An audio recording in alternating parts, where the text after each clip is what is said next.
আসসালামু আলাইকুম। আমি এমজি সাকারিয়া চট্টগ্রাম থেকে যুক্ত হয়েছি একটা লং ভিডিওর উদ্দেশ্যে। সেটা হচ্ছে আমাদের পরিবারের কেউ যদি মারা যায়, মৃত ব্যক্তি অর্থাৎ যে ব্যক্তিটি মারা যাওয়ার সময় যে কষ্টটা উপভোগ করে সেটা হয়তো আমরা কেউ জানি না। তার যে কত কষ্ট হয় এই মৃত্যুর যন্ত্রণাটুকু সে জানে, কিন্তু সে মরে যাওয়ার পরে তার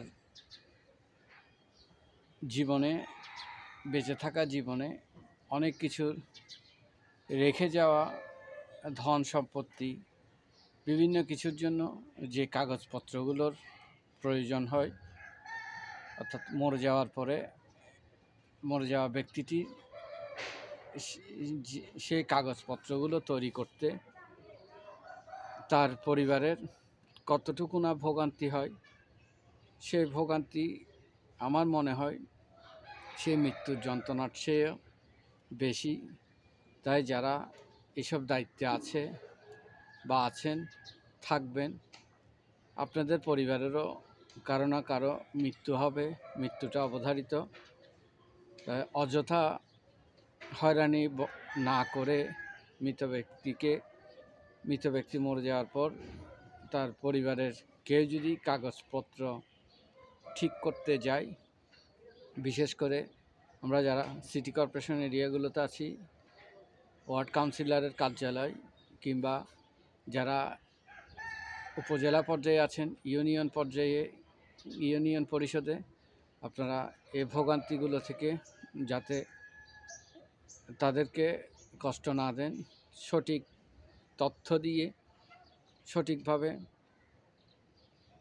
সম্মানিত সিটি কর্পোরেশন এলাকার সকল ওয়ার্ডের সকল কর্মকর্তা কর্মচারীবৃন্দ আপনারা সঠিকভাবে মৃত ব্যক্তির পরিবারকে সহযোগিতা করবেন, যাতে করে তাদের কাগজপত্রতে কোনো রকম ভোগান্তি না হয়। একটা মৃত ব্যক্তির কাগজ তৈরি করতে আমি দেখেছি, আমার আপন বোন মারা গিয়েছে, সেই বোনের কাগজপত্র তৈরি করতে আমার কতদিন সময় লেগে যাচ্ছে, এভাবে কত দিনের পর দিন সময় চলে যাচ্ছে। আমি মনে করি যে মৃত ব্যক্তি মারা গিয়েছে তার কাগজপত্র ঠিক করতে জীবিত ব্যক্তি মৃত প্রায়, অর্থাৎ এমন ঘটনা নজির আছে, মৃত ব্যক্তির কাগজপত্র ঠিক করতে সময় লেগে যে জীবিত ব্যক্তিটি পরিবারের কেউ না কেউ সেই কাগজপত্র নিয়ে দৌড়াদৌড়ি করতে গিয়েও মৃত হয়েছে।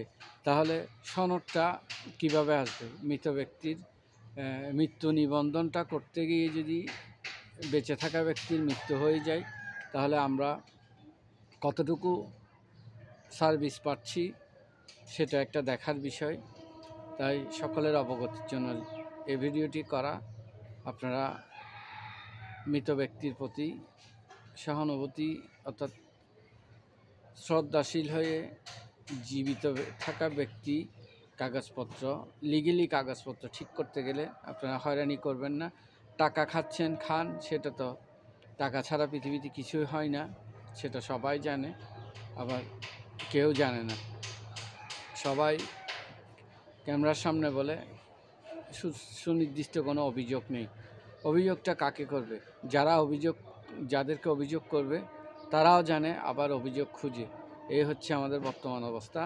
তাই আশা করব সকল কিছুর ঊর্ধ্বে রেখে মৃত ব্যক্তি বা যে কোনো মানুষের যে কোনো কাজের যাতে হয়রানির শিকার না হয়। মানুষের সময়ের মূল্য আছে, ঘন্টার পর ঘন্টা যদি একটি কাজে ব্যয় করে, একটা দিন গেলে তো সেটা বড় কথা না, হয়তো অফিস ছুটি নিয়ে বা কোনো কাজকর্ম বাদ দিয়ে সেখানে সময়টা দিল, কিন্তু দিনের পর দিন এভাবে ঘোরাঘুরি করে মানুষের সময়ের মূল্য, আপনাদের সময়ের মূল্য আছে, প্রতিটা মানুষের সময়ের মূল্য আছে। তাই সময়ে সদ্ব্যবহার করতে শিখুন, সঠিক তথ্য আদান প্রদানের মাধ্যমে সঠিক কাজটি এগিয়ে নিয়ে যেতে সকলকে সহযোগিতা করুন। ধন্যবাদ সবাইকে আজকের এই ভিডিওটি দেখার জন্য।